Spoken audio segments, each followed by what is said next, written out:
You're listening to the Huddle Up Podcast with Chad Jensen and Zack Kelberman. Join Broncos Country's deep divers at milehighhuddle.com and sound off. And now it's time to drop some knowledge. Okay, and we're live, but we got to let the screen breathe just for a few seconds because we need 5 beautiful green check marks letting us know Facebook is connected. And we are good. Welcome in, everybody, to the Huddle Up Podcast, presented as always by Mile High Huddle and powered by Overtime Media. I'm your host, Chad Jensen, and with me as always, my partner in crime, my fellow football priest. You know him, you love him. He is Zack Kelberman. Zack, when last we left our phenomenal audience, things were looking grim for Drew Lock and the Broncos. But all I can say as we kick off the gut reaction, Drew Lock 1, Justin Herbert 0. Let them hate. This is why you don't give up on a young quarterback after 9 career starts. This is something that Drew Lock delivered on that Paxton Lynch couldn't do, Case Keenum couldn't do, Joe Flacco couldn't do, Brandon Allen couldn't do. This is what Lock brings to the table. Does it make up for all the rest of the games? No. Was it a perfect game? No. But this is the power of a potential franchise quarterback. This was a completely different team in the second half, Chad. Completely different. The play calling was more imaginative, and oh my God, when you work the middle of the field, look what happens, Chad. What a wild concept. So again, this is the potential we thought we were getting in the Broncos. This was the magic we thought we were getting with Drew Lock. And when they let him play, it's a shame it took to the fourth quarter, but when they let him sling it, good things happen. This is why you do not jump off the Drew Lock bandwagon. And if you did, see ya. We don't want you. Preach. I mean, look, I think Drew Lock still has a long ways to go to win back all of the cachet that he kind of lost over the preceding quarters of, following the injury week 2. And then he had 5 really bad quarters, the last quarter of the Patriots game, all of week 7, and then the first 2 quarters of this game. But I think he's gone a long ways toward winning back a lot of that cachet. But Zack, he still has a ways to go. And if anything, what the second half taught us, okay, is that there are things that this coaching staff can do schematically to help him win back all of that cachet. So much of this comes down to the X's and the O's. I mean, it really does. It's, as much as it is about the Jimmies and the Joes, the X's and O's today, I mean, it had to come through. And I think one thing, Zack, that helped Drew Lock get into a rhythm and kind of bounce back, still wasn't perfect in the second half. He did throw that really obvious interception where he just failed to look off the safety, stared down his guy, and got picked off. But the fact that the Broncos had no choice but to come out swinging, Zack, in the second half, especially after the Chargers got a touchdown on their ensuing possession, that freedom, that hurry up, that, no huddle at times, I think really did free up Drew Lock.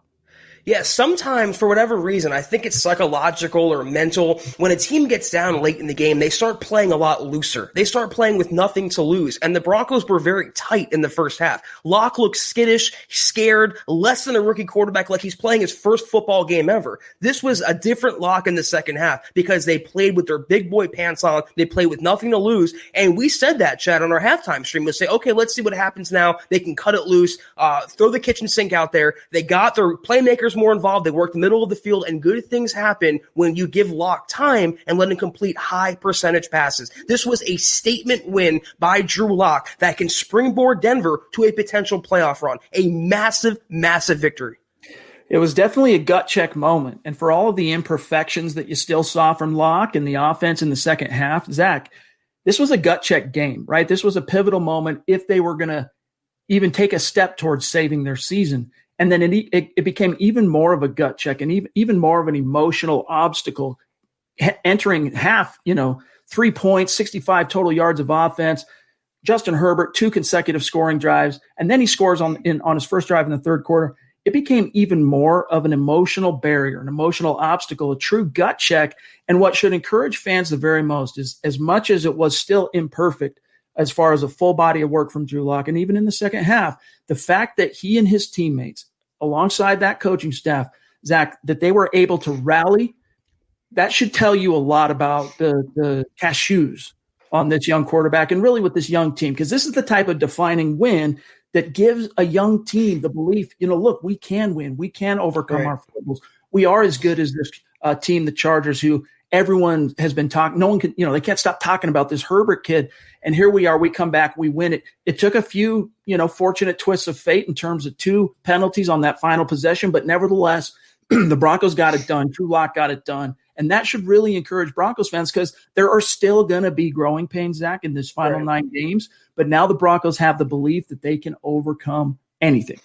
Yeah, and look what the Broncos did. They went toe-to-toe with the Titans in week 1. They should have beat them. They went toe-to-toe with the Pittsburgh Steelers, questionably should have beaten them. They beat the New England Patriots. The defense played good enough to beat the Kansas City Chiefs. This is not the Jets. This is not the Giants. This is a much better team than people give them credit for. And again, I know we're hyped right now. We're all happy about this victory. It doesn't excuse or exonerate anyone. They still have a lot of work to do, and Locke has a lot of growth still to come. But what he showed in crunch time, Chad, when the chips are down and it matters most, I want a quarterback who's going to throw touchdowns in the fourth quarter, not the first quarter. I want a quarterback who saves his best for last. And this is what you saw what Locke can bring to the table. We saw it last year. We haven't seen it this year. We finally got the 2019 version of Drew Lock and not the 2020 version. And you know what? Feel free to at me, guys. I am taking Locke over Herbert. Raise your hand if you agree with me. I am dead set on Drew, number 3, riding with him. Feel free to come at me, criticize me, at me. I'm taking Drew Lock. The super chats are coming in hot and heavy. We're going to get to them all. We're going to do the best we can, but it is so hot and heavy. We're going to start early with Jake Girard jumping in. Thank you, Jake. He says, is this what happens when we don't drop a ball? Wow. Albert O. and Fant, new playbook. Yeah, the connection that Drew Lock has obviously with Okwuegbunam, that's the way to say it, continues. I mean, it's evident, it's palpable, jumps off the screen, so to speak. I'd like to see him get a little bit better chemistry with Noah Fant, the starting tight end. But, yeah, definitely really exciting to see not only Albert O get his first career touchdown, but KJ Hamler, the game winner. Love it. This was crucial with Tim Patrick out, obviously Courtland Sutton out, Phillip Lindsay coming out of concussion protocol. And by the way, real quick, Phillip Lindsay, hashtag RB1, hashtag pay Phil. He is so much of a better running back and a true workhorse for the Broncos. He deserves every penny coming to him. That's a quick aside. You just love the weapons that stood up today, Chad. They rose to the challenge. They rose to the occasion. And that's what happens with no drop passes. That's what happens with better play calling in the second half, a better coach team. And that's what happens when you let Locke loose and start calling plays that take advantage of his ability. The middle of the field. When you do that, you will find success. Guys, there is so much left to get to in terms of breaking down this game, sharing our reactions, going through your questions, your super chats, your reactions to this game as well. There are still some demons to be exercised, but guys, savor this win. It was a defining victory in the career arc, not only of Drew Lock, but Pat Shurmur, Vic Fangio in Denver. This was a huge, huge win, and we're going to get to all that here in just one second. But first, a few matters of business, gang. Support for the Huddle Up podcast brought to you today by Manscaped, the best in men's below-the-waist grooming. Manscaped offers precision-engineered tools for your family jewels. They obsess over their technology developments to provide you the best tools for your grooming experience. You know, Chad, it's a really taboo concept in the male community, I would say. Every guy goes through it. You've been through it. I've been through it. Every guy commenter right now has gone through it.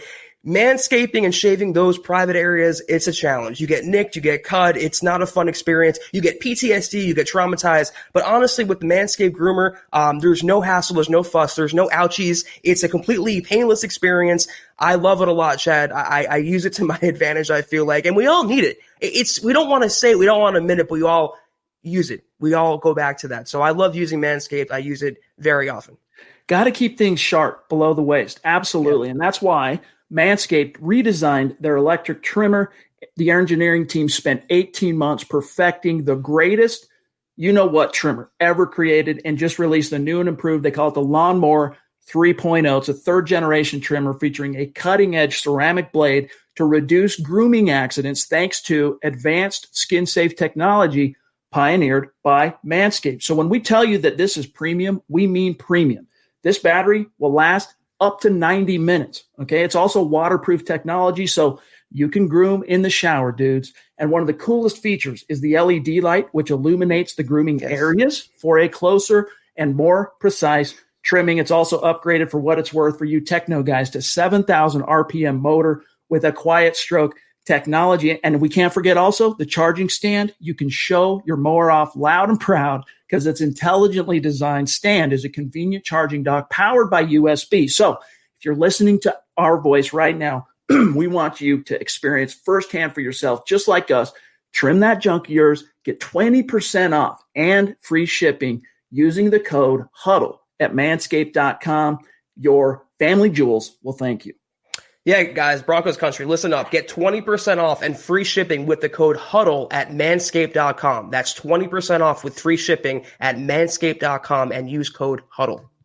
Shout out to Manscaped again for supporting the Huddle Up podcast. It means a lot to us, and it's a phenomenal product, and we hope our community of dudes, so many of our listeners are dudes, we hope that you guys support the companies that support the Huddle Up podcast. All right, so much more to get to. Real quick, though, follow the pod on Twitter at Huddle Up Pod, also at Mile High Huddle. And we got to give you as well a quick shout out to our Facebook supporters. Love you. If you're on Facebook, you'd like to become a supporter, just go to the main page, facebook.com/Mile High Huddle, become a supporter. Also, gentle reminder, head on over to the merch store, huddleuppod.com, get your swag on, get a trucker hat, get a football priest hat, t-shirt, mug, face mask, hoodie, little something for everybody. It's another way to support what we're doing here at MHH. And if you're not in a position to do those things, it's all good. We're just happy to have you here in the stream with us. We're about to dive deep into some Broncos talk, but any of you, all of you can do these three things, whether you're with us live or listening after the fact on demand. Subscribe first and foremost, like this video, like this podcast, and share it out there. That's the litmus test for Zach and I to let us know if we're really doing a good job. So if we're doing a good job for you, share this video out there, help us continue to grow and reach new like-minded Broncos fans just like you. This is the Overtime Podcast Network. Broncos country, listen up. Coors Hard Seltzer, it's not your average seltzer because rooted in Coors' long history of sustainability is a brand inspired by a generation that wants to do good in the world with a mission to restore America's rivers. It used to be if you wanted to make an impact, you wanted to make a difference in the world, you'd have to get off your butt, you'd have to go out there and do something. With Coors Hard Seltzer, they're making it all the easier to make that impact. And the way they're doing it is by launching the world's easiest volunteer program. Whatever you're doing, by simply cracking open a can of Coors Hard Seltzer, you're volunteering because our waterways are at risk. 80% of America's rivers are drying up. But through a partnership with Change the Course, Coors Hard Seltzer is helping to protect and restore America's rivers. Each 12-pack of Coors Hard Seltzer, this is how it works, restores 500 gallons of fresh water to U.S. rivers and the communities that depend on them. And the way it shakes out is 1 billion gallons of water restored to 16 river basins across the U.S., including the Colorado River. And that's just year one. Plus, with Coors Hard Seltzer, you get 4 refreshing flavors, 1 cool cause. Enjoy naturally flavored black cherry, mango, lemon lime, and grapefruit. And the specs are in, gang. Coors Hard Seltzer is 4.5% ABV and only 90 calories. Chad, I know for a fact, watching that Broncos-Chargers game in the first half, I needed a few Coors Hard Seltzers to get me by. But after that wild comeback victory, I'm celebrating with my Coors Hard Seltzer in the best possible occasion. So, gang, join the world's easiest volunteer program. By simply drinking Coors Hard Seltzer, you can volunteer to restore America's rivers. You buy Coors Hard Seltzer, you help restore 500 gallons of water into America's rivers. It is that simple. So, visit CoorsSeltzer.com to find a Coors Hard Seltzer near you. That's CoorsSeltzer.com. For every 12-pack sold through 8/31/2021, Coors will purchase services from Change the Course to restore 500 gallons of fresh river water. Details at CoorsSeltzer.com. Celebrate responsibly. Coors Brewing Company, Fort Worth, Texas. All right, John, let's see what we got here. We've got quite a few stacked up.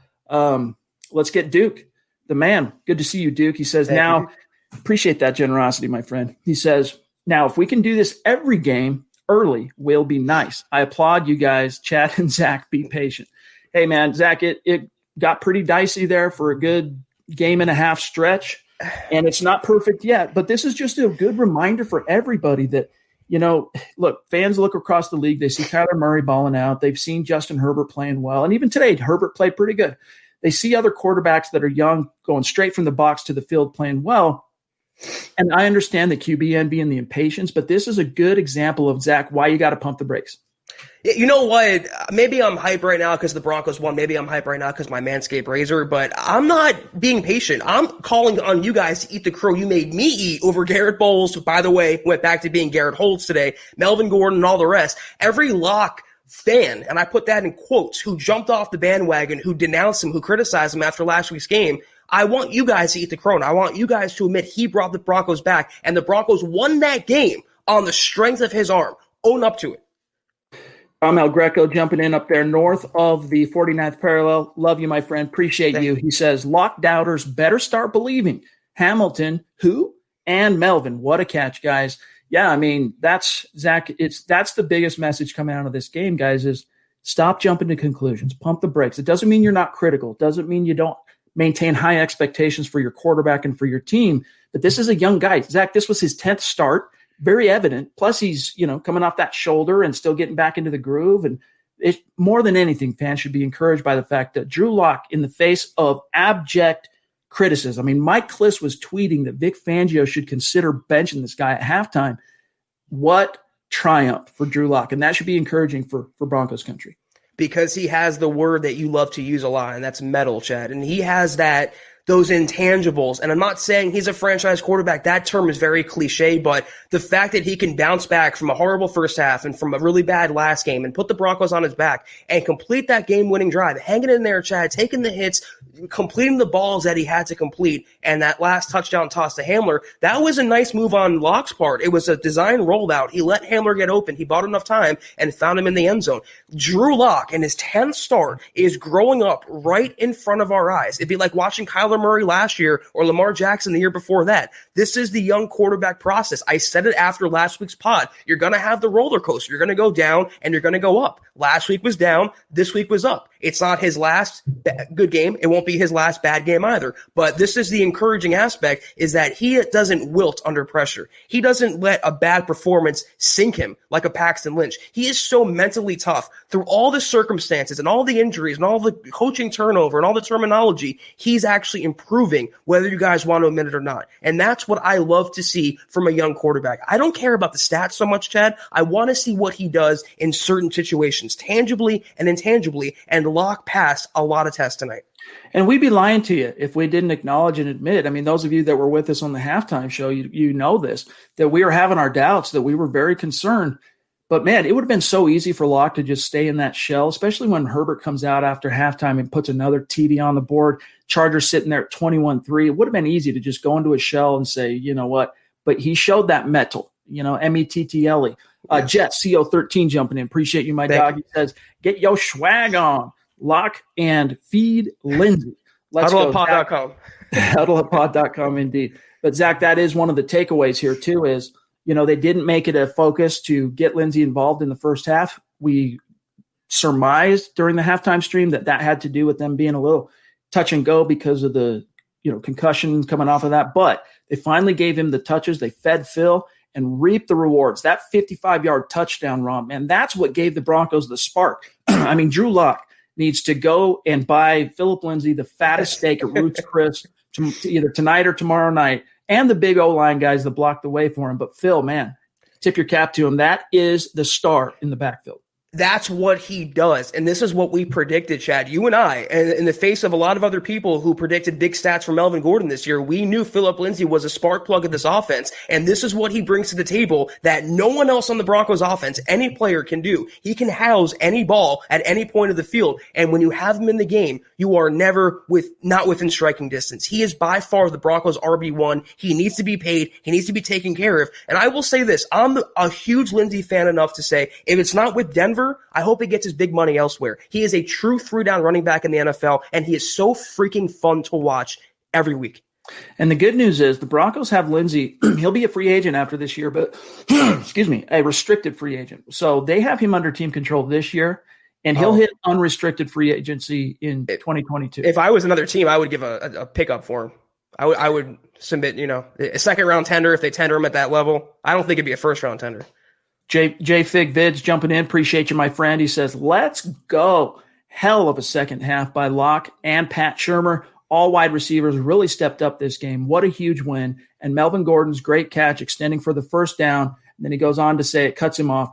Go Broncos. Locke is my QB, and that's very well said, Zach, and ties into Dylan W. here. Appreciate you, Dylan, who says, if you jumped off the wagon, we aren't letting you back on. Yes. Locke is our guy. Shermer is the OC moving forward. There's still so many. I love the optimism, and we share your overall emotion right now in terms of staying supportive, not giving up on Locke, not fully giving up on Shermer. But just keep in mind, there were so many rough spots in this game. I mean, there's a lot that this team can do to grow and develop. And Zach, again, the second half, from the middle of the third quarter on, from that defining 55-yard romp by Phillip Lindsay on, that should show fans what the ceiling is of this team. Well, Chad, when you take into consideration, like I mentioned, they went toe-to-toe with playoff teams like the Titans and the Steelers. They beat the Patriots. I mean, they played the Mahomes and the Chiefs toughs. They beat the Chargers. They came back and beat a playoff-caliber team. What does that say about the Broncos if they still have room to grow? This isn't even their final form. This is a young team with a lot of mistakes, a lot of injuries, a lot of turnover, and we haven't even seen the best Broncos product on the field yet. By the end of the year, and 6 weeks from now, we will see a more well-oiled machine, but this is a type of victory that can catapult them to success. This is a statement win by Locke and Denver. As imperfect as it was, it very much was a statement win. Mark Langley, excuse me, frog in my throat tonight. Mark Langley jumping in, superstar. Love you, buddy. Thank you. He says, what's up, my guys? I bandaged my fingers. I have no fingernails left. What a game. Now that's what I'm talking about. Ground and pound. Hashtag Drew, franchise lock. Hashtag huddle up pod. Hashtag football priest. I was telling Zach and John right before we went live here tonight, gang, that tonight was the first time in a few years, honestly, that I actually felt that old adrenaline during a game. In that final drive, man, I sent off a tweet that said, look, if Drew Lock can get a touchdown on this final drive, he'll earn back a lot of the cachet that he lost with Broncos fans. And I even told my wife as we're sitting here watching, and I said, they need a Tebow-esque, not miracle, but a Tebow-esque, unlikely come from behind series of events. And Zach, that's exactly what they got. As Ross says here too, great comeback from Locke and great to repay the defense with the win, but this has to be a catalyst. Get Lindsay signed too, Zach. Yeah, and I'm not, Mark, I agree with your comment and your sentiment. As well as Drew Lock played today, and as big of a fan as I am of his, I would still pump the brakes until we see more of consistency before naming him a franchise quarterback. And that is being fair and objective and non-biased. I still think he's not quite there yet, but he grew up a lot today, Chad. I think he answered a lot of questions today, and he responded to the challenge. This is what Drew Lock does. This is the point that we made in the pods before the game. This is why you and I both predicted victories. Every time he faces adversity, he goes down, he comes right back up. It happened last year after the Chiefs game. He won his last two, the Lions and the Raiders game. This is the mettle, the toughness, the intangibles, and the franchise quarterback potential that you're seeing with Drew Lock. Andrew Morrow jumping in. Good to see you, my friend. Appreciate you. Thank you. He says, anyone else recall Peyton's first season with us? In the game, we were down 24 points at the half in San Diego. Pepperidge Farms remembers. Hashtag go Broncos. Hashtag 4 quarters of football. Hashtag Lock is our Bronco. Our QB, excuse me. Hashtag don't lose faith. Hashtag MHH. That's a lot of hashtags, Andrew. I love it. Love it, yeah. Bask in this win because it wasn't looking so good. Broncos country went through the pain and suffering of getting embarrassed by the Chiefs yet again, Zach, but triumph was the order of the day. Yeah, two things here. It's safe to say Drew Lock owns the Chargers. That's one. Number two, guys, the Broncos have more victories than the Patriots. How crazy is that? Revel in that alone. The Broncos really are not as bad as people think they are, and they're going to win more games than most expect going forward. Tom says, thank God I watched the second half. Wow. And I bet there were quite a few fans that kind of tuned out and turned away after halftime, especially after that first possession of the Chargers goes for 6. And for those of you that hung tough and watched and appreciated the game for what it was, you were rewarded. Very, very generous super chat from our longtime listener and bona fide superstar in the MHH community, Black Knight 232. Love you, my friend. Thank appreciate you so much. Yes. He says, hell, it's about time. Gang, yeah, I mean, it was imperfect, and Locke did throw that pick in the second half, so his second half performance wasn't perfect, but, man, be encouraged by what you saw from this team. There's so many other aspects to this that we're going to get to tonight. We still got plenty of time here, Zach, but take encouragement from the fact that he overcame a mountain of adversity, emotional pressure, getting booed I know it's only 5,800 fans, but getting booed. You got the main mouthpiece of the team tweeting that the head coach should consider benching him. Locke overcame a lot, and that should tell you a lot about what's inside. Yes, absolutely. And you know what? I'm so happy to see Broncos country happy. I'm so happy to see the Broncos deliver an exciting win. And I'm right there with you. I was on the edge of my seat literally, and I felt excitement. I wasn't let down. I wasn't disappointed. They didn't lose the game. They won in the final seconds, and it was exciting. It was thrilling. This was the Broncos offense we thought we were getting. So I'm so happy for Broncos country. I'm so happy for the Broncos. This is just a start of the things to come. This is just the beginning for Locke in Denver. Kenneth Booker jumping in. Appreciate that super chat, my friend. Thank you. And by the way, again, I got to just say the generosity that you guys are showing us tonight is phenomenal. It keeps us coming back. It allows us to continue to do this for you each and every day. Appreciate you, Kenneth. Appreciate Black Knight 232, all of you. Yeah. He says, Lindsey's big touchdown saved us. This is Kenneth Booker. The defense showed signs of finally giving up. Then Phil took it to the house, and the D woke back up. Loved Locke. Never gave up. You've got to love that Locke never did give up. And yes, the turning point in this particular game for the Denver Broncos, Zach, undoubtedly was the Philip Lindsay 55-yard touchdown. And I do concur that at that point, with 3 consecutive scoring drives, the Broncos allowed touchdowns to the Chargers. It felt like they were fracturing. It felt like they were giving up the ghost. In fact, that's the verbiage I used to you as we were signing off on our previous stream privately, but they turned the ship around. And that's why you got to feed your stars. You got to get the ball to your studs. And Lindsey is your stud in that backfield. Like Gordon, look, he's not a bad running back. He's good at what he does, and he deserves some credit for helping the Broncos on that final drive, extending on third down and doing what he did. But, Zach, Philip Lindsay is the star of that backfield. Feed the man. Yeah, first of all, Locke was seeing Casper exclusively in the first half. In the second half, he had one of those Ghostbuster, ghost-sucking machines. He was a completely different quarterback. In terms of Lindsey, the reason why that happened, the reason why the team woke up after his touchdown is because the defense has been begging, not just for weeks, not just for this season, but for years, for the offense to step up and take some off their plate. And it finally happened today. This was why I agree with you, and I mentioned this on the halftime stream. They were on the verge of, I don't want to say mutiny, but a locker room split. The defense versus the offense. They were pulling their weight every single week, playing championship caliber football, and the offense looked like Pee-wee out there. They looked like impossibly bad. Finally, though, someone on the offense gave them a spark. The defense didn't have to do it. Lindsey did it on his own, and you saw the momentum flip. That's what happens when he's in the game. That's why he has to be the RB1. And it also is a good reminder, and we're going to grab Malachi here, that football is a team sport. It's the ultimate team sport. And, sometimes it takes – now, I wouldn't say Philip Lindsay obviously is an unlikely character to spark a turnaround like that, but it takes someone stepping up in a critical moment to kind of give the encouragement and momentum back in the hearts of his teammates, and that's exactly what Philip Lindsay did there. Malachi jumping in. Thank you, my friend. He says, Locke played better in the second. Also, I just lost 5 years off my life. What a comeback, and that kind of ties into JP. Good to see you, my friend, fellow drummer like myself. He says, thank you for the super chat, too. He says, C-L-U-T-C-H. Know what that spells? Drew Locke. So happy we got the dub today. Hope we keep that same energy through the season. Love y'all. # crazy emotions. It's amazing, though, that the same Broncos fans that were crapping on Drew Locke now became his hype men. And that's what happens in the NFL. It's for every single fan base. But if you guys have been listening to us the last, 3-4 weeks, you've been warned and cautioned not to give up on a quarterback with less than 10 career starts, who has so much more ceiling left to scrape. And you're finally starting to see him scrape that very ceiling.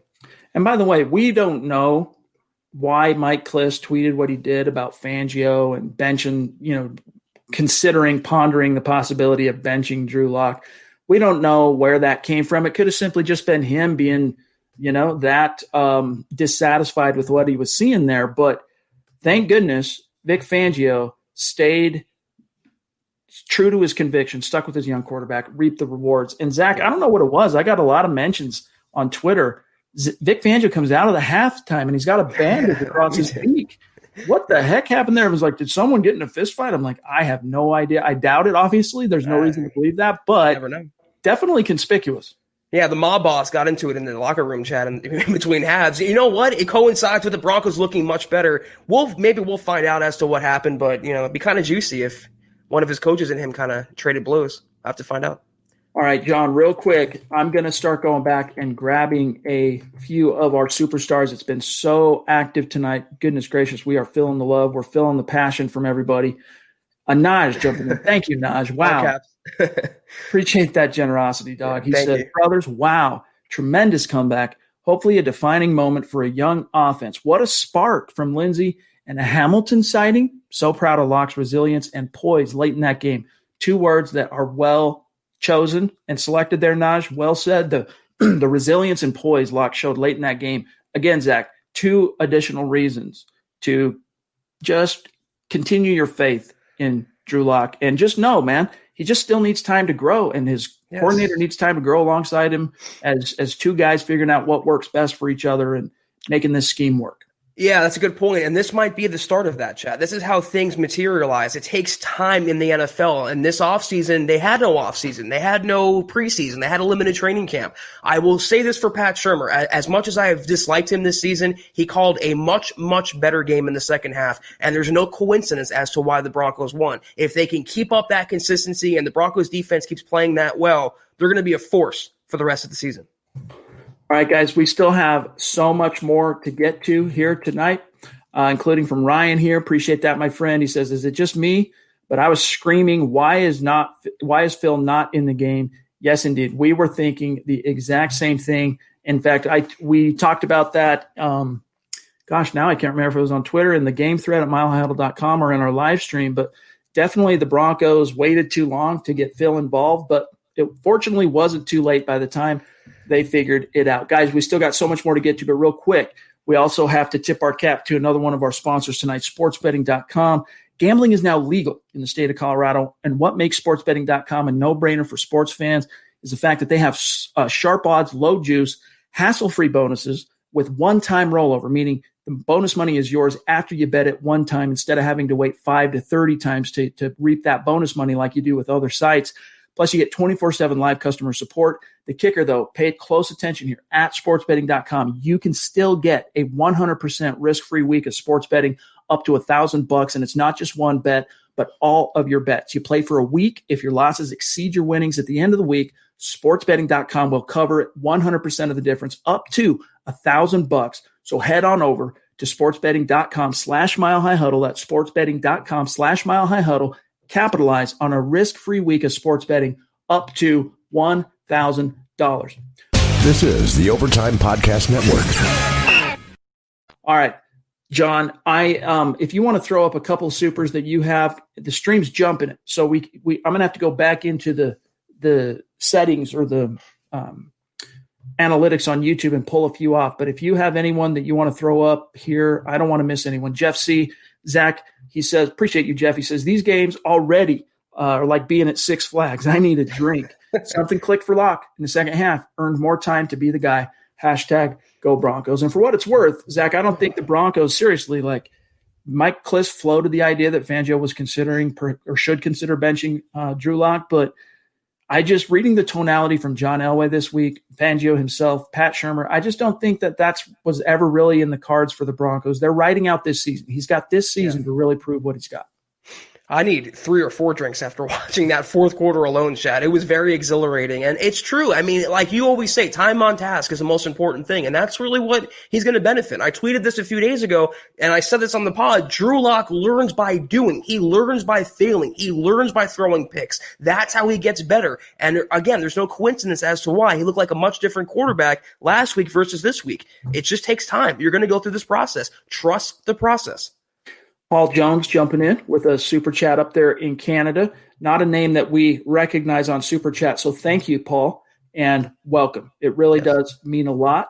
And being north of the border like that, again, it exemplifies the fact that Broncos country is not a geographic location. It's a state of being. That means it's wherever you are. Thank you, my friend. Chris Hernandez. The stream jumped this particular super chat, but we love him. And it's also an apropos super chat because Justin Simmons made one of the crucial plays in this game, picking off Justin Herbert. Now, granted, it was early in the game, but the Broncos needed Justin Simmons to step up, and he did. Appreciate your support, Chris, and you are a bona fide superstar. He says, it was rough, but #let him hate. And, of course, he's got those threes in the hashtag, Zach, as he well should.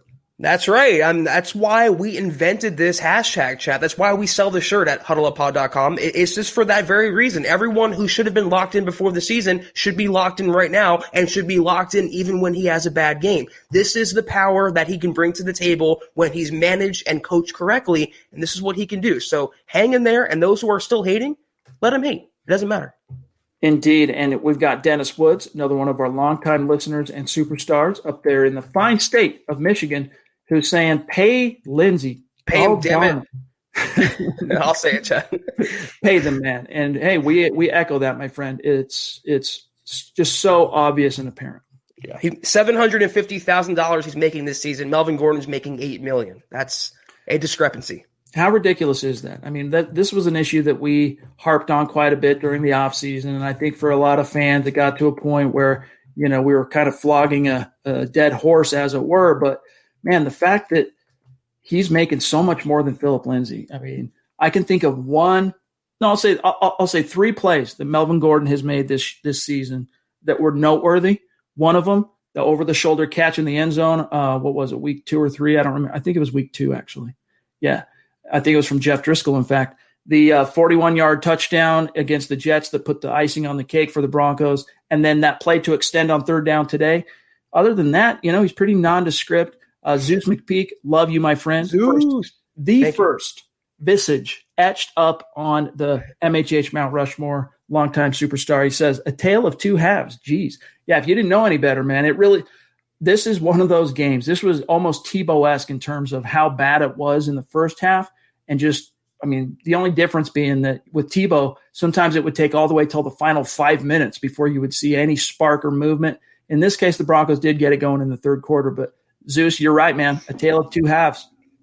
Yeah, and that's a young team that made adjustments. And this is what we always harp on, Chad, situational coaching. And the Broncos in the first half were looking like a completely hapless team on all sides of the ball. Even the defense was a little leaky.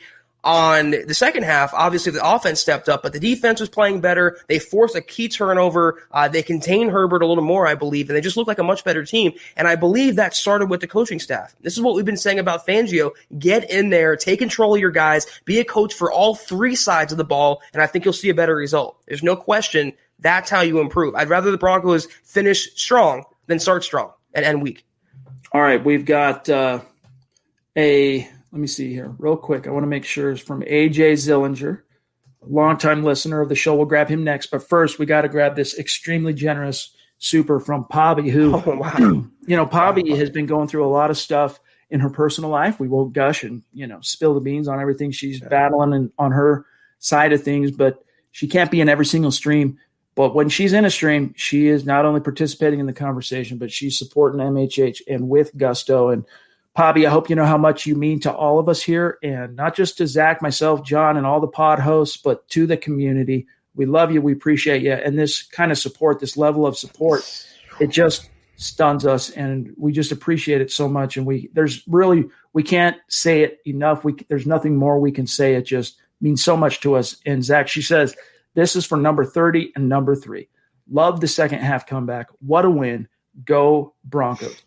Yeah, first of all, Glenn in the comments says Pobby equals all-star human being, and Pobby, absolutely, thank you so much. Words can't really express how much we appreciate it. It's not just word salad. We're not just diarrhea mouthing here. We are so appreciative and so grateful for any bit of support, even just comments, even just interaction. But to go that above and beyond, show that level of commitment, no words. Just know that we forever are indebted and grateful to you. Really, really means a lot. Now, real quick, let me grab this one from AJ, who says, did you guys see that what Colin Cowherd tweeted at the half?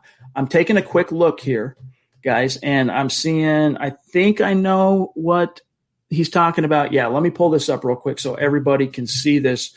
We'll look at this together, because for those of you who can remember, Cowherd was a guy who was tapping Drew Lock to be the pop quarterback in 2020. He said, quote, this was at halftime. Watching Justin Herbert and Drew Lock on the same field today can't give John Elway much confidence going forward. Zach, so that's him trying to kind of fall on the sword himself, eat his own crow in terms of, maybe I was wrong about Drew Lock. But again, it was rash. It was too soon. And Chris, appreciate that. Gee, wow. Thank you, my friend. And he says, for Pobby, love you, Chris. 24-year veteran of the Air Force, by the way, bona fide superstar. But Zach, what do you think of Colin Cowherd's comment? I mean, just at freezing cold takes. That's what Colin Cowherd does. He puts one opinion out there which praise Drew Lock, and he puts one opinion out there that bashes him. He has plausible deniability. That's what those clickbait artists do and those hot take artists do. They always want it out. I don't care what Colin Cowherd says. I don't care what Adam Rank says. I don't care what anybody says. I know what my eyes tell me. I know how Lock played today, and that's all that matters. Levi getting in. Geez Louise, you guys are just on fire tonight. Thank you so much, Wow, Levi. thank you, Levi. And Levi's a guy who's relatively new to the live streaming aspect of what we do here at Mile High Huddle. And, the last month and a half or so, I would say, and you've just already established yourself as a bona fide superstar, and you mean a lot to us. And it all helps keep the lights on here at Mile High Huddle, especially on YouTube. So thank you, my friend. Much love to you. And then, John, real quick here, I want to grab this one from, let me see. Oh, from Drew. I don't want to skip Drew. He says, appreciate you, Drew. He says, buy some swag. Drew H, buy some swag. He says, Alexa, play me some Young Jeezy. That's my QB. Lock. This game made me want to go find my old Tebow jersey. The way this thing finished, Zach, it was so similar to the Tebow-esque miracles of 2011. Yeah, and they didn't need any debatable miracle. They didn't need any arguable play. That was a touchdown on KJ Hamler. That was a no doubt about a drive by Drew Lock. That was pass interference in the end zone. The Broncos just put their big boy pants on, and they played better than the Chargers in the second half. Drew Lock rose to the occasion. You can pick apart his performance. You can nitpick it. You can criticize it. The fact of the matter is Drew Lock won that game for Denver. He beat Justin Herbert face to face. This is the Overtime Podcast Network. That's why the thumbnail says Drew Lock 1, Justin Herbert 0. Right. It did take a village in terms of, Drew Lock needed some help and encouragement from Philip Lindsay to spark that comeback. But without Drew Lock back there as the trigger man at the end, do you move the ball on those 3 different touchdown drives? I'm not sure that you do. So, Levi, here's another super from him. Thank you, my friend. Jeez Louise. He says, wow. I've never given up hope on Lock, but he has to be more consistent. And, Zach, that is something that we agree with. You want to see that version of Lock that you saw in the second half. You want to see that consistent. Yeah, and that's why I'm the first to say, as happy as I am about this game, it doesn't exonerate him from his previous game or his flaws this season. He still has a long way to go as a quarterback, but this was a resilient bounce back. This was exactly what you wanted to see. Not only did the Broncos win, he capped off a comeback victory in the fourth quarter in crunch time, in the clutch moments. That's where the great players rise up. He has a long way to go. I would not dub him a franchise quarterback just yet, but he's on that track. It's a process, and he's getting there.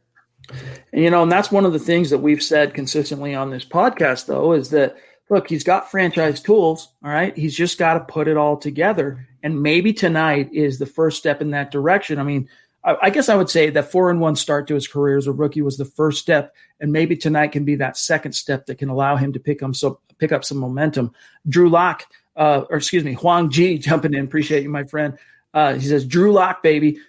Pumped as you know what about Drew Lock. And then, of course, the appropriate emojis that we're all familiar with. Really appreciate that, my friend. And then also Bison Mzak. He says, you have a bad first half and come back down 21 in the second.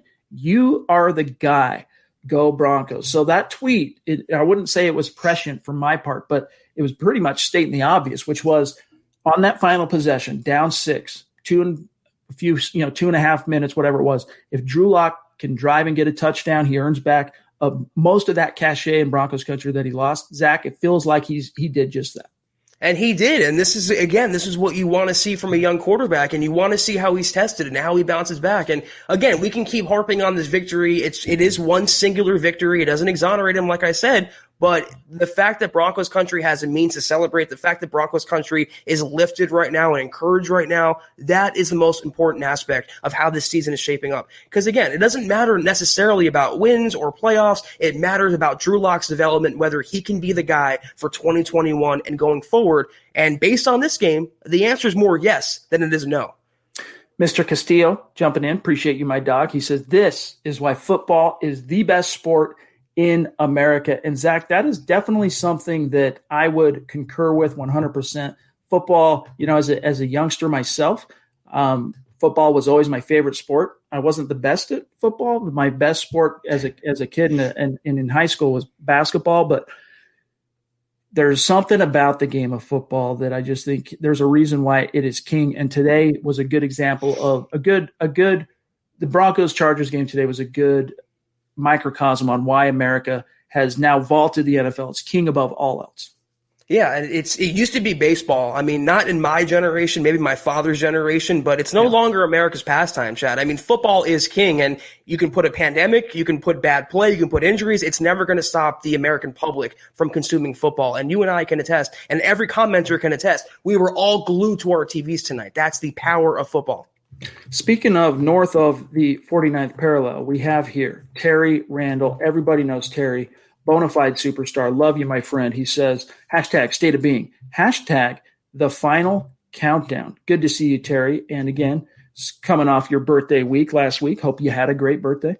Justin Ansell jumping in, Zach, to say, and thank you for the super, went from a deep depression in the first half to absolutely on top of the world, especially being in California. These tight ends are going to be scary. And then it cuts him off, but he goes on to say, and Drew just needs reps. Zach, this is something we've been saying, time on task, time on task, time on task.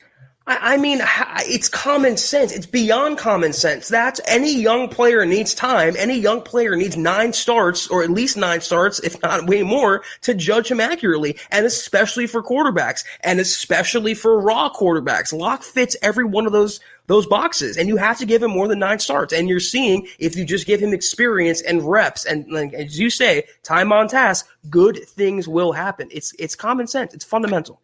Mark Langley, I'm not sure what you mean by this. Appreciate you on the super. He says, what's up, my guys? Does Perna get a 20% discount for the Manscaped promo?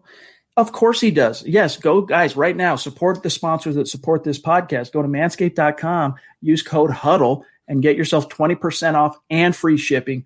And I think he would be, of course, Perna gets that. Yeah, of course he would get it, my friend.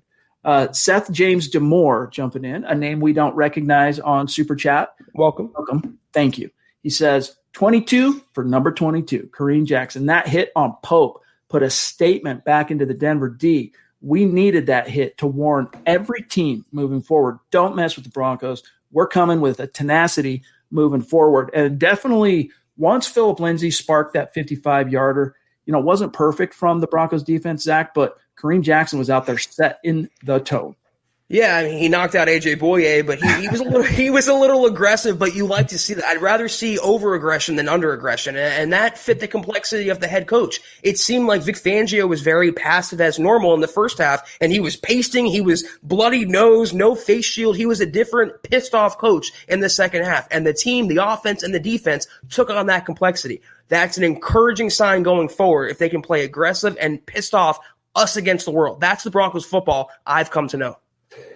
Carlos Oliva, who has become a bona fide superstar for Mile High Huddle. Love you, buddy. He says, Loco es chingon. I'm the one that always has to pronounce these. I look like a friggin' idiot. Sound like, I guess, is the more appropriate way. Always fun to get a dub. And yes, Carlos, absolutely, my friend. There was nothing. I mean, it's triumph. It's victory. And it was so badly needed, man. Yeah. I mean, looking ahead at what this week and the next couple of weeks probably would have looked like if the Broncos go into a shell and just don't bounce back, would have been some dark, dark days. So Neil Nygaard as well, Zach, jumping in. Love you, Neil. Appreciate you. He says, I'd lost faith for a while, but I was never so excited for the future at the end of the game. Gordon had a couple nice plays on that last drive, but play Lindsay more. And, I mean, I don't know what more we need to say on that. That kind of ties into Dylan as well. Appreciate you, Dylan B., who says, Lindsay is making that Gordon signing look like a horrible choice. Hope you guys are doing well. Haven't donated in a few months. Well, thank you, Dylan. It all adds up, and it all means a lot. It's good to see you. Welcome. Hope you're doing okay. Zach, what do you think it was? Why wasn't Phillip on that final drive? Was it just the pass pro that Melvin Gordon presents, like he's a better pass protector? Because that was one criticism I had that made me doubt that they were going to be able to close the gap there at the end, was like, why isn't Phillip Lindsay on the field? I know he's not as good of a pass protector as MG might be, but he is a spark. He's a playmaker. He had a nice reception on that last drive. He was clutch, but that's why the Broncos signed him. I'm not going to hate on Melvin Gordon too much, but was that catch worthy of $8 million? Did Philip Lindsay by far and away outplay Melvin Gordon? I think so. So he's an integral part of this offense. I still happen to believe, and I know you do as well, he's a little overpaid, Chad, Melvin Gordon. Still. A little bit. Chris, just top rope after top rope. Love you, my friend. You're just blowing us away. He says, because I click those little thumbs up. Yeah, just seriously, thank you, man. You're going to bring a tear to my eye over here. Really appreciate you, my friend. And it's a good reminder for those of you who are with us live here or watching after the fact. Give us a like. It's especially crucial on YouTube and Facebook. It's a small thing you can do. Helps us out tremendously. It's an organic way to really help us out. So thank you, my friend.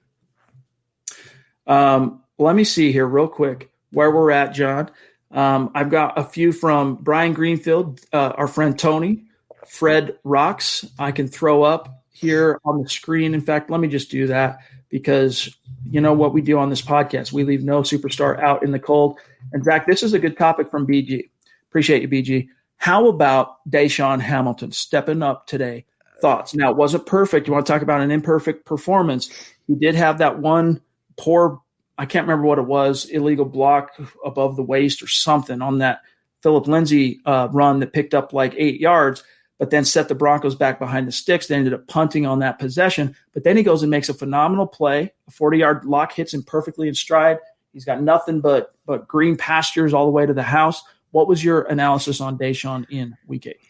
The fact that even a broken clock is right twice a day. I mean, it doesn't save his stock to me. I still think, he's a replaceable wide receiver, and he only got this opportunity because Tim Patrick was out. And I'd rather have Patrick in the game, but I got to give Deshaun his credit. He showed last year he had good chemistry with Drew Lock, and that finally carried over this game. I hope he can build off it. I'm not holding my breath, though, when it comes to him. This is our friend Tony, Discount Audio and Wheels, DAW. He goes by on YouTube. Appreciate you, my friend. He says, just left the game, fellas. What a win. Drew was not good, and then boom. Hopefully the OC can learn from this. Alberto is a beast. Hamilton finally came through, and then he goes on to say, let's start stacking wins. Back to L.A., I go happy. So that's the second time that Tony has traveled from L.A. to Denver this year to be at a game. That's dedication in the face of, less than stellar play the last few weeks, and it paid off for him. That would have been what an experience for that 6,000 or so fans that were there today. I mean, that would be a special memory seeing Drew Lock storm back. Very similar comeback in terms of overcoming the odds that Peyton Manning had in that game that was referenced earlier on that super chat. I'm sorry I forgot who said it, but not quite the same gap. It was 24-3, I want to say, that Peyton overcame. 21-3 for Lock by the time he got back on the field in the third quarter. Yeah, it's quite the game. And Tony, I'm glad for you personally you got to witness a victory. All of Broncos country was at that game, but I know you had to travel. I know it's been a kind of a down year. I'm so happy for you. And share with us, what was the emotion of the crowd like in that game-winning touchdown? I'm sure the 6,000 fans or whatever, the limited capacity, they went crazy. What was it like, though? I'd be interested to know. Let's grab Fred Rocks, 4653, a name that we do not recognize on Super Chat. So thank you, my friend, and welcome. He says, time to eat crow on Deshaun Hamilton. Denver has a history of character players. He's underrated by MHH, and he might be underrated by us. I mean, I'll tip my cap to him. He's a guy that I held out some hope for a long time, and the Broncos telegraphed, though, what they thought of Deshaun by the fact of drafting Jerry Jeudy and KJ Hamler and Tyree Cleveland this year. But I was happy. Let me just put it that way. I'm happy to see Hamilton, get some props here and make a few plays. That 40-yard touchdown was another just badly needed big play, big strike. So tip your cap to him. I'll eat that crow. I don't even need any sriracha. I'll eat that crow. I'm happy to see it from Hamilton. Nah, I'm rejecting that crow. I'm not eating it just yet. He had one decent game. Does that really override the no-show after no-show, the not diving, the not running, the lack of effort? No. Let him put together a string of good games, and then I'll eat all the crow you want me to eat. But this is not a Garrett Bowles situation. I'm not crowning him based on one game. Dylan Bryant jumping in. Thank you, my friend. He says, Zach, a win is a win is a win. That's right. Hashtag go Broncos. And Zach, it wasn't perfect, but indeed, a win is a win is a win. And it was gut check time. They checked their gut, ended up coming out on top. I don't care if it's by 100 points or 1 point. I don't care if they're beating the Jets or they're beating the Chiefs. A win is a win in the NFL, and I nor the Broncos should never apologize for the Broncos getting a victory. So that's how I look at it. You're absolutely right with that comment. We've got NNNHHH 555 jumping in with the super chat. Thank you, my friend. Thank you. Welcome, and stick around. It's good to have you in the stream. He says, hello from Hawaii. Crazy game. Philip Lindsay catalyzed the offense. Good word on that.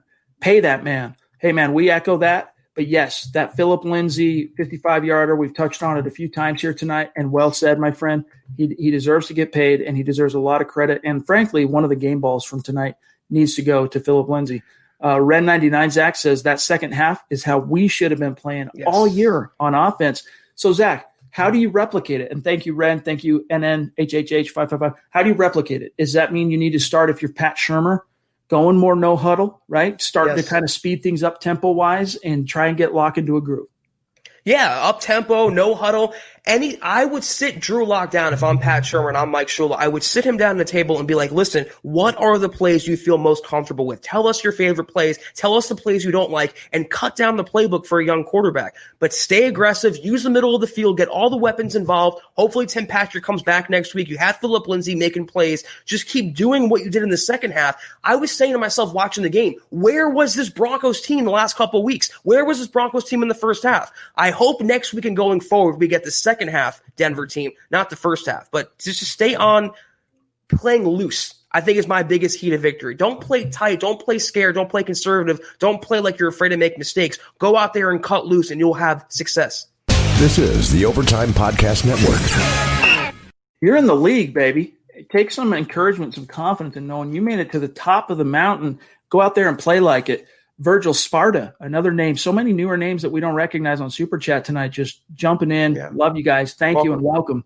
He says, does Virgil, man, it's almost like Broncos fans can't have fun. This chat is depressing. Coming back is important. He threw the pick, then came alive. Let's go. I don't know. Maybe some of the other chats are less, less appreciative of how that game turned. But all the super chat superstars tonight have called it like it is, and that is focusing on the positive, focusing on the triumph, and focusing on the fact that, Zach, the will it took to overcome that hole that they were in and just that bad juju, it was noteworthy, and to me told me more about Drew Lock than the actual physical throwing of the ball and making of the plays. The fact that he could overcome that between the ears and with his heart, I mean, that just tells me everything. Yeah, I mean, some fans, Broncos fans included, some people just will never be happy. They're always going to complain about something. Locke could have went 20 for 21 for 400 yards and 4 touchdowns. They'd be complaining, why wasn't he 21 for 21?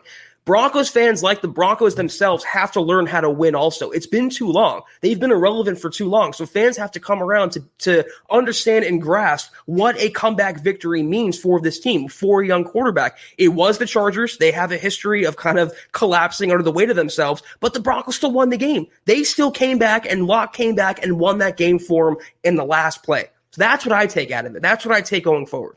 And let's not forget, and by the way, I love this from Smith Corona, one of my favorite lines in all of sports movies all time. Major League. Yep. I say, screw you, Joe Boo. I do it myself. Heck yeah.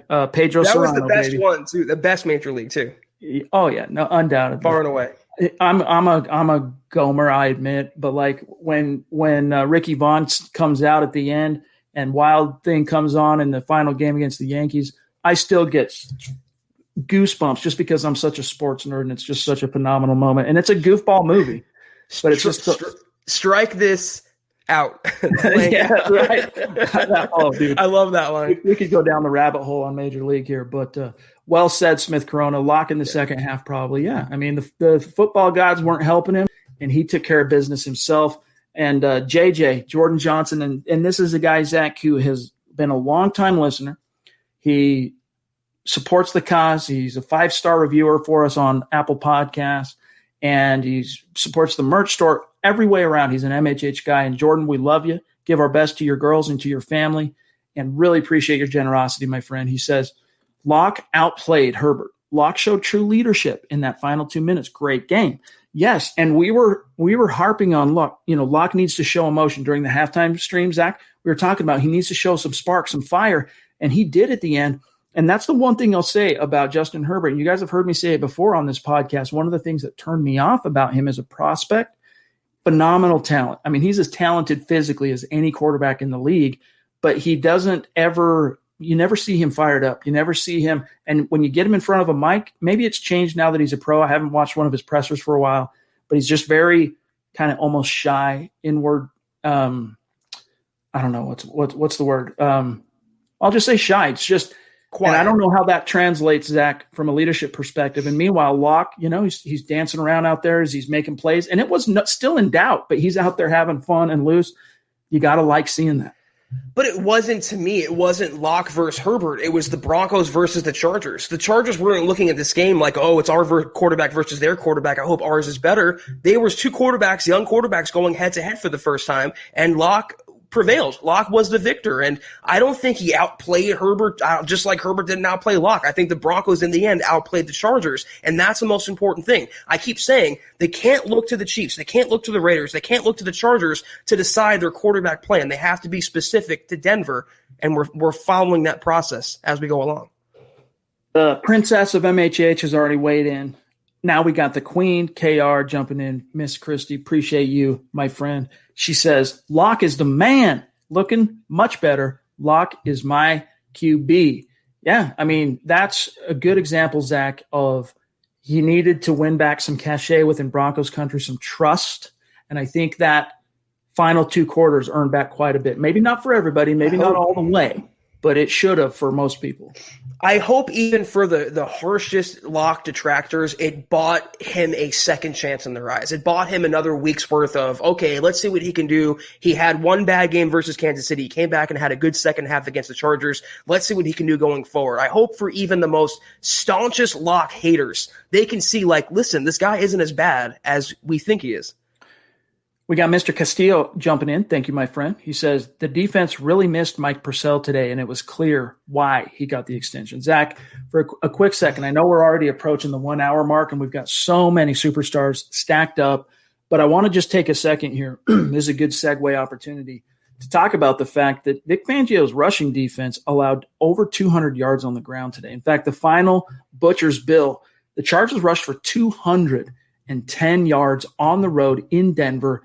And yeah, Mike Purcell, his absence was felt keenly.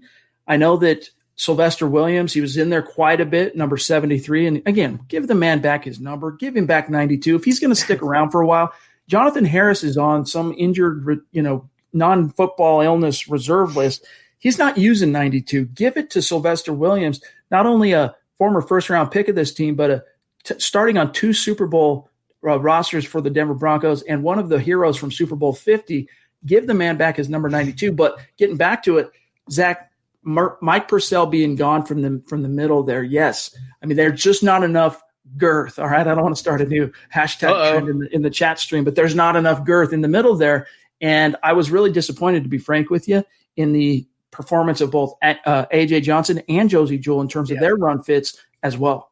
Josie Jewell had a really, I don't want to say bad game, but he was caught out of position a few times, and he still has deficiencies as even a run-stuffing linebacker. Though the defensive line, Purcell's absence did hurt, but Deshaun Williams stepped up. Shelby Harris was Shelby Harris. And let's give some credit to Draymond Jones. This guy is going to be a stud, and this guy is going to make Jarrell Casey expendable. So as disappointing as the run defense is without Purcell, Sylvester Williams they have Darius Kilgo, they have Deshaun Williams, and also Ajim. I mentioned this a week ago. It's time for him to step up and get some playing time. So going forward, the sum of all their parts should be able to at least equal to one Mike Purcell. But the rest of the defensive line, the pass rush, DeMarcus Walker had a great game today, Chad. He was flying around the football. I think that was his best game as a pro. I know he had a 2-sack game last year, but his run defense, he was flying around with energy, finally let out of the doghouse. I hope he stays out now. Indeed. Craig Patterson jumping in. Thank you, my friend. He says, I'll take my crow, medium rare, please. I'm happy to have been wrong. Hey, Zach and I, if you guys were with us on the halftime rapid reaction stream, we were expressing our doubts. We were worried because Locke was just lifeless. There was nothing there. There was just nothing there from that offense. And meanwhile, Herbert comes and scores twice to end the second quarter. It was looking dark, but we tried to keep some perspective saying, look, the next 2 quarters are going to tell us a lot about Locke, about Shermer, about the heart of this team. And they did. And it really did. And it was the right answers, the type of answers we were looking for. Carlos, appreciate you, my friend. He says, patience, let the offense grow, a lot of youth. Well said. And then we've got one here, John, real quick, a very generous one from James Korosek. And James, I just noticed as well, a follow on Twitter, so we're connected. We'll be shouting you out after this show. So thanks, my brother. He says, wow, this finish saved Drew Lock's career, the Broncos season, and my FanDuel account. Confidence is everything with Drew. Well said, Zach. Yeah, and that's how he operates. He's really he goes on the vibe of the team, and you saw what he did after that touchdown to Hamler. He was subtly dancing. It wasn't rapping Jeezy on the bench, but he was just brought out a subtle dance move. He shows his personality. He loves the game. He loves playing quarterback. He loves being out there. And tangibly and intangibly, it was an encouraging performance that I think a lot of Broncos fans can resoundingly agree on. We got Chris Dio44. Appreciate you. He says, I held strong since the first. I saw a lot of scared people there at 4 quarters. There are 4 quarters in a football game and then he has 3 very apropos emojis. We all know what it means. Appreciate that. John, I know you got a few stacked up on your side. Let's throw them on the screen. Zach, for the first time in the history of the Huddle Up podcast, I'm a little bit worried that we're going to be able to get to every single super chat tonight. I mean, it is prolific. Good problem to have. Yeah, indeed. Thank you, guys. I mean, you're blowing us away. Yeah. He says, I predicted 27-24 Broncos close. Not bad, eh, guys? Yeah, well done. You were dang close, my friend. I want to say the over-under was it 41, 42, something like that. So, that definitely went over today. And it took a Broncos gut check, come from behind, emotional romp to get it done. I know you predicted a win. What was your final score? I had 20-13 Denver. I'm trying to remember here. Hold on. Let me see. Sometimes, all these digits and all the different things, I can't remember. I'll tell you right now, though, I got it up. I predicted Broncos 23-17 is what my prediction was. So closer than mine. JL Avenger, good to see you, my friend. I want to say, Costa Rica. Good to see you, my dog. Love you. Appreciate you. He says, lock and load it as it was expected. My pleasure to help you. Denver Broncos for life from Costa Rica. And by the way, JL Avenger, it'd be good to probably have you on the podcast one of these days. I know we've talked about it a few times. And during the season, it's a little bit harder for Zach and I to get have the superstar segments. But in the near future, we'd like to work you on and have you come on the show. So thank you for the support, my friend. Yes. And Broncos country, Chad, say it. It's a hashtag. Let them hate being, baby. No, state of being, Chad. Come on. Set you up. I screwed it up. Indeed, state of being. All right, John, are you good? There's a few more on my side I can throw up here. I'll grab okay. Let me grab real quick. Owen. We got Owen Walters jumping in. This is just unprecedented. The love that we're seeing and the pure just joy from Broncos country. Love you guys. Thank you so much. This is Owen Zach, and he says, I think a big part of this is our line yet again. As soon as Bosa went out, things start to turn. I love Locke. I'm not a fan of our line. It's killing us. And Zach, we talked about this during the halftime stream and then a little bit afterwards privately, but you do have to wonder how much not having Mike Munchak on the field because he's in the protocol, he tested positive a few days ago, affected Garrett Bowles regressing on the penalty side of things and some of the pressures. I mean, the Chargers were able to affect Locke quite a bit at different points, including in the second half. Locke just did a better job of withstanding it and navigating the pocket and doing what he should have done, stepping up, moving only when he has to late in the game. But you got to think we're not big believers in coincidence, and the fact that Mike Munchak wasn't on the field today should tell you a lot. Yeah, I'm a little worried, though, about Garrett Bowles' possible regression now because this is where the first domino falls, and when he went back to being Garrett Holds, it could be all downhill from here. I hope not, but on the positive side, Schlottman looked a lot better filling in for Glasgow today, so that was encouraging. And the offensive line, I think they held their own pretty well. That Chargers defense, that front seven's pretty stout, but it's his second game, Chad, Locke, with DeMar Dotson at right tackle. So the line needs time to gel. They need time to come together, and I thought they held up pretty well, minus some penalties and some pressure they initially let up.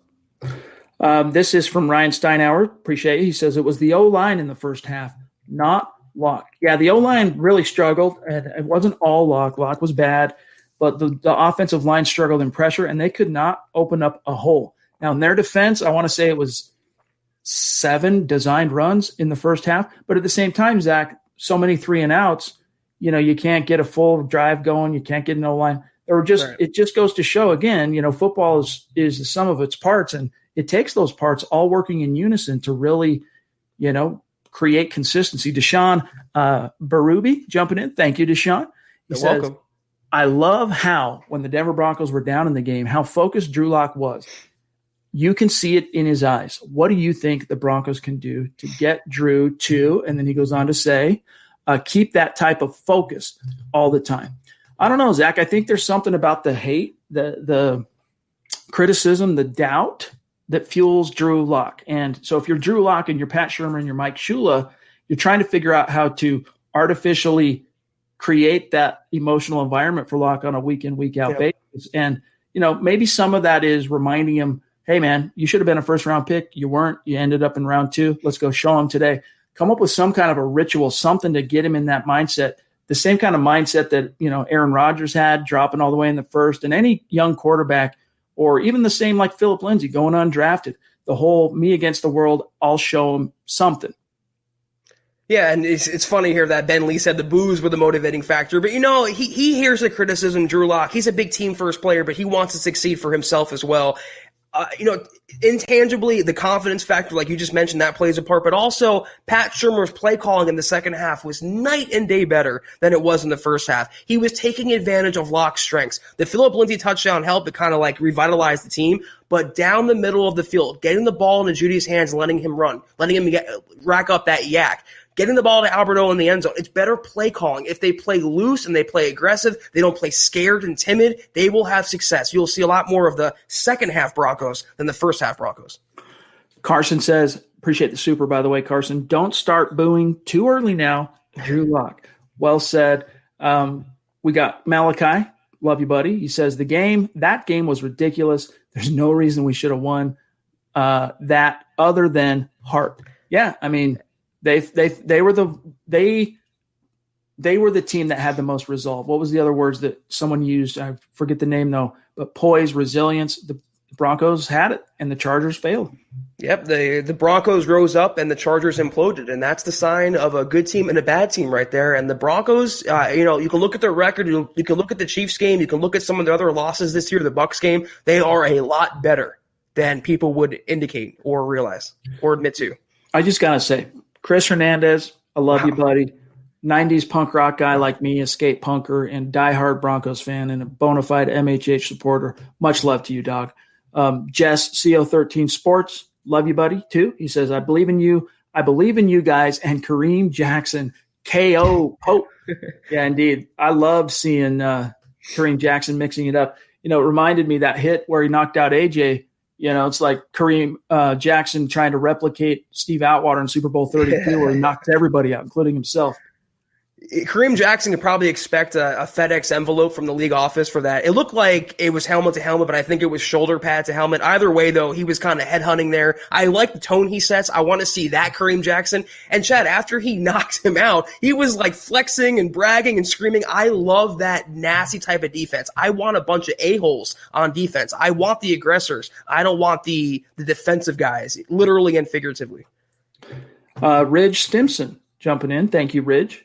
And welcome. Make sure you reach out. If you're one of our newer Super Chat superstars just jumping in tonight, make sure you connect with Zach and I on Twitter so that we can shout you out after the fact, something we like to do after each podcast. But Ridge says, low-key digging the curl routes in the first half and could tell the offense was starting to find itself even before the second half. Locke starting to slowly figure it out, still got some growing to do. Well said, man. And I think, Zach, we touched on it in the halftime stream, but clearly – Pat Shurmur, from a schematic perspective, was working more underneath stuff and emphasizing to Locke to go through his progressions. And it didn't work out well for him in the first half, but it started coming together in the second.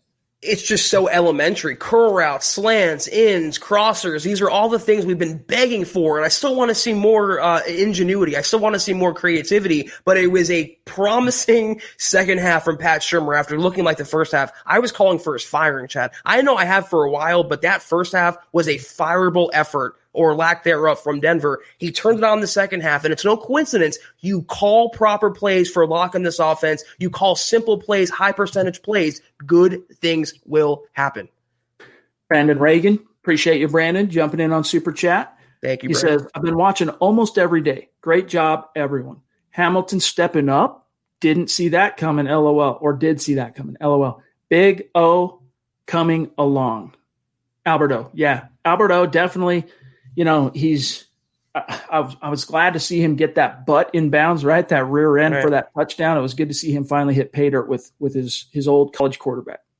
Yeah, and that's encouraging going forward. He finally held on to the pass. He didn't drop it, and he's going to be a factor. I think his development is a little more microwaved than I was expecting going forward. And when they get those two tight end sets on the field, when you see Alberto and Fant, that is a nightmare red zone package. You throw in Tim Patrick in there, or Melvin Gordon, or Phillip Lindsay, it's going to be fun for this Broncos offense. All right, we got Michael Tindori jumping in. Thank you, Michael.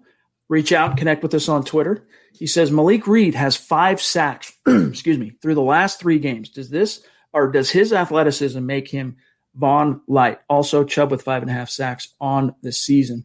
No. I love Malik Reed's hustle and his motor, and he's doing so many things right. He's just not. Yeah, I guess you could say Von Miller light. But, yeah, he doesn't have the same athletic gifts as Von Miller. And even like Shaquille Barrett, who went on to have – but that doesn't mean you can't be productive in the league. Shaquille Barrett leaves Denver, goes and has a very productive, year or so. I don't know how he's doing now. I haven't looked at his stats for a couple of weeks. But, you don't have to be Von Miller to be a productive edge rusher in this league, and Malik Reed's proven that. Malik Reed is a lot better than Chicolo, though, so that's a definite for sure. I would say Bradley Chubb is Von Miller light, and Bradley Chubb is looking like the old Bradley Chubb. Malik Reed has been a great fill-in starter. I think he can be a starter, for the most part. I wouldn't say he's a future Pro Bowler. He's a nice guy to have on your roster, ideally a backup, but he's looking night and day better than he did last year. And for a former undrafted free agent to get 5.5 sacks out of him, more than Shane Ray gave for most of his seasons, he was a first-round draft pick. All right, let's see. Where are we at right now? Thank you, John. Lou jumping in. Excuse me, Lou Pinedo. Appreciate you, Lou. Welcome, Lou. He said, props to you guys for all your hard work that you both put in and week out, win, lose, or draw. You guys are on point, and I love listening to you guys. And Lindsay and Locke showed what Mile High Magic is all about. Thank you, Lou. Appreciate that in more ways than one. And, yeah, Zach, that's one thing that's a nice little alliteration there that is so appropriate. Mile High Magic. It was back tonight, and the Broncos needed it badly.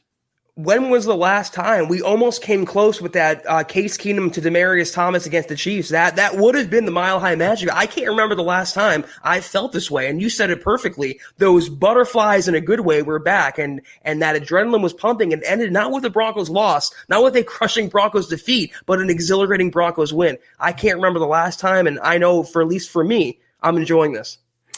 Mark Lingley jumping in again. Thank you, Mark. Love you, bro. He says, what's up, my guys? That's what crack does for a troll. The dude is a beast. Number 23. And Zach, I agree. I need to see more from Locke, but what a comeback. I'm not sure what crack does for a troll. The dude is a beast.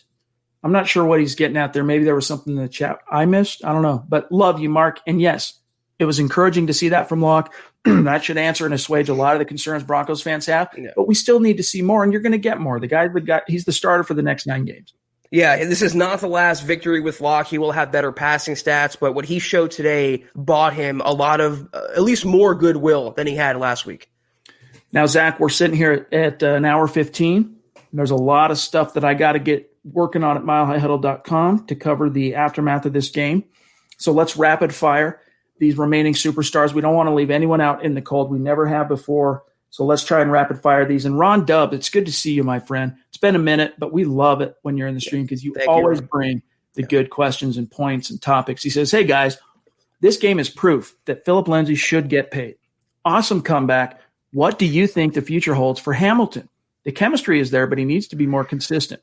Denver Broncos for life. Yeah, I mean, I don't think anyone should get too far out over your skis over Hamilton. But tip your cap to him for having himself a game and contributing to a big win. You know, I with how much the Broncos invested elsewhere at wide receiver, I'm not going to read too much into it. Now, let's see Hamilton have another couple of games like this. And the other thing I'll say, Zach, is without Tim Patrick on the field, they needed another guy to kind of emerge, and you saw that from Hamilton. Judy had a good day receiving. I mean, if we're looking at the numbers here for your Denver Broncos, let me just run through this real quick. Hamilton, 5 targets, 4 receptions, 82 yards in that touchdown. Judy, 4 receptions on 10 targets, 73 yards. And then, of course, Hamler, only 3 targets, but he caught all 3, 13 yards, and the game-winning touchdown. Albert Okwuegbunam, 1 reception. It was for 9 yards and a touchdown. And then Noah Fant, you'd want to see this improve. But still, 7 receptions on 9 targets, 47 yards. So he did a good job, I think, Zach, did Drew Lock distributing the ball to everybody. And, you know, good to see Hamilton. I'm not going to read too much into it, but let's see him stretch a few games like this. Right, I agree with that. But let me just throw this out there. What is Tuesday? The NFL trade deadline. And Hamilton's value probably will never be higher than it is right now. I still don't think he's a savior at wide receiver. I still think he's a Jag to end all Jags. But in place of Tim Patrick, with some of the other players still learning the ropes like Hamler and Jerry Jeudy, I think it was an encouraging performance, but I'm not, giving him a pass for the lack of effort or not diving for a ball or slowing up on a ball or dropping a pass. He needs to be more consistent, and then I will eat the crow, but only until then. We got Corey H. jumping in. Thank you, Corey. Good to see you, by the way. He says, Bosa being out was big, but the overall point is that Drew, with a little bit of protection, is huge. He was night and day with 1 extra second to set and throw. Everyone take note. Indeed, that was football gods dished him out a little bit of a blessing and Bosa going out like that. Yeah. But, don't at the same time, give Drew Lock his props. Like the O-line did play better in the second half, but Drew Lock improved his play. He trusted his protection a lot better in the second half, and he reaped the rewards.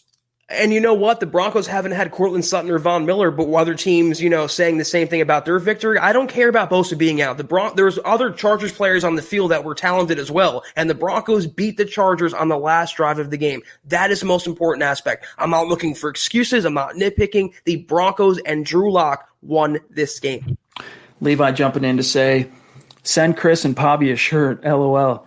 Yeah, definitely. I mean, that's one of the things we try to do as a small measure as a thank you as we can is, we hope that the biggest thank you we can provide to our support on Super Chat is the content and continuing to bring this to you consistently and showing up and doing it day in, day out. But we also try small thank yous. We've been doing it since we started these live streams, sending a little merch out, a little thank you, a little hat, a little t-shirt. And so, yes, you're absolutely right on that, my friend. Justin Martin jumping in. Appreciate you. He says, Bryce Callahan, another guy we haven't mentioned yet tonight, Zach, had a great, crucial pick in the end zone that saved us from being down another score. Our corners are playing very well of late. They had a rough game today going against Williams and Allen, I'll say, but tip your cap to Bryce Callahan because that could have been busting it wide open. You never return because that came after Locke's pick. So, yes, I couldn't have been happier to see Bryce Callahan make that play, Zach. I was going to tweet this. It might be in my drafts folder still, but Bryce Callahan has been worth every penny this season of what the Broncos paid last year. And I will venture to say he's been better than A.J. Boye. I would venture to say he's been the Broncos' best and most consistent cornerback. And this is the Bryce Callahan we saw in Chicago. And as a slot guy, Chad, he is better this year than Chris Harris Jr. played last year. I'm very impressed with Bryce. Yep. If you can keep him in the slot, man, he's going to thrive. That's his jam. That's his wheelhouse. Tom, love you, buddy. Says Albert O catch. Wow. Yeah, man. You got that big behind in just, right inside the boundary. And so that was definitely good to see. Thank you, Tom. John, let me see. I don't know what else we have left here, but I don't want to leave anyone out in the cold. Dave Coleman. Appreciate you, Dave. Oh, this is Dave from Georgia. He changed his handle. Good to see you, my friend. Longtime listener, bona fide superstar. He says, wow, great win today. When we start hitting on all cylinders, we're going to be tough to beat. Yes. Zach, that's one of the messages we want to impart and leave with you guys tonight as we get ready to sign off here is the Broncos scratched the surface in the second half and showed you the talent, what it can do for you when things come together. And it just puts the onus back on the coaches to figure out how to get that level of performance out of their guys consistently. And this is something we've been saying the entire offseason, that we all predicted, or at least you and I did, a big year for Locke and a big year for the Broncos, maybe a 10, 11 win season. But it could be a rough stretch starting out. It could be weeks before they find their common ground. They hit on all cylinders. But I said at least that by the end of the year, it could be like a Giants 2007 scenario where the team just gets hot at the right time. They all come together and they start clicking. I'm not saying it's going to happen, but this was one glimpse as to what the Broncos can offer on offense. We saw it last week on defense. They put those two sides of the ball together. I won't even mention special teams. It's bad every week. But just offense and defense alone, they will be tough team to beat in December. Levi again. Hey, Chris and Poppy, 2 shirts. Indeed, my friend. Well said. And yes, we will definitely be reaching out. And you're among them, my friend. You're among them. So appreciate you. George Vandermark talked about a superstar. Longtime listener. Hope you're doing well. Bouncing back from the bug that shall go unmentioned. He says even Peyton said Locke may struggle early this season, but would be good in the end. Peyton believes in Locke, and so do I. # Locke is my QB. Well said, George, and it's good to see you, my friend. Let me know how you've been doing on the other things. Hope you bounce back. Based Gay says Bosa leaving the game was huge for us. Locke had more time to do his thing. Got some Bowles PTSD though with those 3 flags. Yeah, again, Zach, I'm not gonna. Yes, it was a good example of why you can't go saying, "Hey, the Broncos now have an elite left tackle." It did rear its ugly head, but because it was also coincided with Mike Munchak not being there, I don't want to jump to conclusions yet on Bowles. I don't want to either, but this is something at least worth monitoring. I want to see if it's just a fluke or it's a trend going forward. Hopefully, Munchak's back in the building and. Yes, BNS, I did see the block he laid on that Lindsey touchdown. Again, he's been performing well this season. I've eaten a lot of crow on Garrett Bowles, the most I'm going to at this point. He didn't play his best game today. It doesn't make me a hater. That's a fact. It was a older Garrett Bowles kind of game, not the newer Garrett Bowles. I want to see going forward which we're going to get for the rest of 2020. That's all.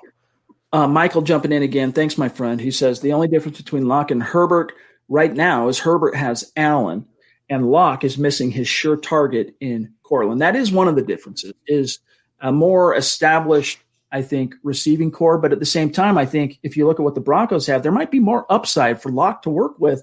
He's just got to figure out how to tap into that with Judy and Hamler and everybody else. Excuse me, Carlos jumping in again. Thanks, buddy. He says, question on the trade deadline, offload Melvin somehow? I think you could if he wasn't making $8 million this year and next year.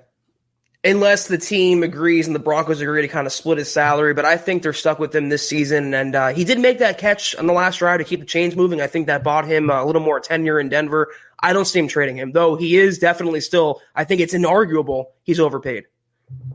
Yes, no doubt about it. All right, we got Z-Dub, Zachary Smouse in the house. Love you, buddy. He says, just let him hate. Drew is our QB, and I love our community. I'm just so blessed, and we're blessed to have you, my friend. You know we love you and appreciate you. Hope you're doing well. So good to see you, and enjoy this moment. Not only you, Zach, but everybody in the community in Broncos country needs to soak this one in. Oops, sorry, John. Let me grab Chris. Appreciate you, Chris G. He says, I just won $250 on FanDuel. I wanted to share some of the love. Dog, thank you so much. Yes. Really appreciate that. Try sportsbetting.com/Mile High Huddle. And if you're into that thing and that's your jam, dude, use sportsbetting.com/Mile High Huddle. And but congrats to you. He says, love you guys. I'm a big fan from Compton, California. Keep up the good work. Thank you, Chris. Appreciate it. John, I cut one off for you there, buddy, from Carlos. I don't know if you still have it at your fingertips. There he is. Appreciate you, man. He says, thank you. Thanks, y'all, for bringing us fans together, chingones. Yes. Hey, man, it's just we're all as much as fans of this whole process as you guys. And, you know, we're as addicted to this as you guys. And as long as you keep showing up, we're going to be showing up week in, week out, day in, day out. But, Zach, as we start getting to the 90-minute mark here on this gut reaction. Feels like 5 minutes. Yeah, and the sad truth is I don't think we're going to be able to get to every single superstar tonight. So we're going to have to come up with a makeup solution to our superstars who supporting the cause that we're not able to get to their question. Jason, for example, jumping in. Thank you, Jason. Thank you. I'm glad we're able to get to you and appreciate your generosity. He says, what a win today. Locke needed that mojo boost. Great win for the team emotionally. Locke shows he has the tools, just needs the coaching. # Denver Broncos for life. Football priests, let them hate. Well said, my friend. And you just got to give the kid time to develop, Zach. Just give him time. Let it happen. Be patient, guys. And those who don't want to be patient, let him hate. Don't worry about the Lock haters who jumped off the ship last week. They will stay lost at sea. Keep doing you. If you support Drew Lock, Lock will keep doing him, and the Broncos will find success. Be patient. You will be rewarded. Chris Meek jumping in. Thank you, Chris. Really appreciate you. He says, it was such a whirlwind today. Happy we weathered the storm. Yes, indeed. It was very the Mile High Magic was back in full effect, as Dave mentioned. Justin Gordon jumping in. Appreciate you, Justin. He says, the more I watch our two tight ends, the more they remind me of the way Gronk and Hernandez would terrorize defenses. Not just the murder part, LOL. Also, pay Lindsay, hashtag Denver Broncos for life. Little levity never hurts. Thanks, Justin. Yeah. You know, Zach, there's so much potential there with Fant and Alberto. Now the onus is on Shermer and Locke to figure out how to get the most out of that as possible as the season marches on. I swear I'm not trying to pat my own back, but I made this comparison loosely. I said Hernandez and Gronkowski. That's what they could be. And Alberto has impressed me. I thought he'd be a 2021 contributor. He's contributing now. And you have Noah Fant, who's proven this is a very lethal and deadly tight end duo for years to come. It's exciting. All right, here we've got Mark Langley again. My dog. Love you, buddy. He says, Lindsay, number 30. What a beast. Sorry, I got the number wrong. I called myself what a dumb A. Nah, dude. Hey, man, when we're typing, sometimes we're all thumbs and, you hit send and, too late. So that happens, my friend. But, we love you and appreciate you. All right, real quick, I think we are caught up. I want to just double check here, and then we'll dip on out of here for tonight. I know we did. In fact, now that I think about it, yes, we are caught up. So I want to just check real quick a couple things. We're not going to be able to actually get to the actual questions themselves, but there were a couple of superstars from our halftime rapid reaction show that I do want to shout out really quick, including Dale, one of the main MHH Mount Rushmore cats. He might not be in the gut reaction here with us tonight, but he was there at halftime, and he was dejected. He was down. He said, this offense is horrible. There's no game plan, no scheme. But Dale, it turned around, and thank goodness. Love you, buddy. There's a few that we weren't able to get to. I think it was him. Now I think about it, that might have been the only one. But if so, if we missed you at halftime, you know that's not the way we roll. Maybe BG, we might have missed one from BG. No, I think we did get BG. But nevertheless, guys, we're running out of time. We're out of time. We're at the 90-minute mark. And as much as we love hanging out here and talking with you guys, we also have other duties we got to get to. As far as the written content, getting some videos up, it's got to be done. So what a night, Zach. What a phenomenal win for the Broncos. What an outpouring of elation and support from our community and from Broncos country. And I can't wait till tomorrow for the aftermath episode to kind of, this is the gut reaction. This is the emotion. This is where things are raw, the nerves, and whether it's good or bad, it comes out straight off the cuff. And so tomorrow, I can't wait for the aftermath, and, we'll take it from there. Same. And you know what? I feel mentally and emotionally exhausted, but in a good way for once. It wasn't a crushing Broncos defeat. It wasn't a blowout Broncos loss. They came back and won this game. There was mile-high magic today. It wasn't a championship. It wasn't a playoff game, but this is a building block for a young team. This was a statement victory for a young quarterback, and this is something the Broncos will capitalize on. And to use a word that we had in the comment, catalyze the Broncos season going forward. Very excited for tomorrow, Chad. Yep. Good night, Gary. Good night to all of you. A reminder, guys, this is it. Get your 20% off right now, plus free shipping at manscaped.com. Get yourself a lawnmower. We both got them here. You should see the setup that we've got and all the different things that Manscaped provides for dudes in terms of, keeping yourself looking good, keeping your hygiene where it needs to be, and smelling good as well. A lot of good stuff for those below the belt stuff. So nevertheless, manscaped.com, get 20% off.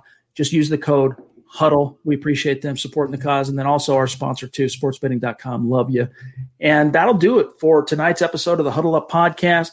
Thanks to each and every one of you for being with us. And Zach, mile high salute to our Super Chat superstars and our Facebook supporters. We love you. You blow us away. Tonight we're just seriously floored. So thank you so much. Sometimes we just are at a loss for words, but thanks to each and every one of you. We're going to dip out. For Zach, for John, what am I saying here? Follow Zach on Twitter at Kelberman NFL, myself at Chad and Jensen, our producer John Cronenberg at John K MHH. With that being said, We'll be back here tomorrow night, 6 p.m. Mountain, 8 p.m. Eastern for the Aftermath episode. Can't wait to talk to you then. For Zack Kelberman, I'm Chad Jensen. We'll see you then. Enjoy it, Broncos country.